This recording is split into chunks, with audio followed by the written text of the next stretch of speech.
An interactive word cloud lets you pose a question to your audience and see all of their responses in one cluster or cloud.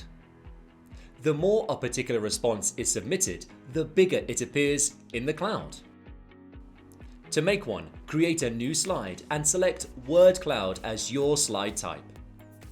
Type in the question you want to ask and set the number of entries that each participant is allowed to submit.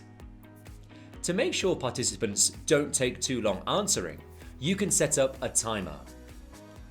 There's also an option to turn on the profanity filter, which hides inappropriate submissions to your word cloud.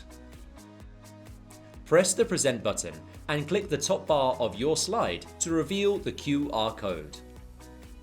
Your participants simply scan the code to start submitting their responses to the word cloud. If there are any other submissions you don't want in your cloud, you can manually delete them by simply clicking them once they've been submitted. Now, let's start with the question.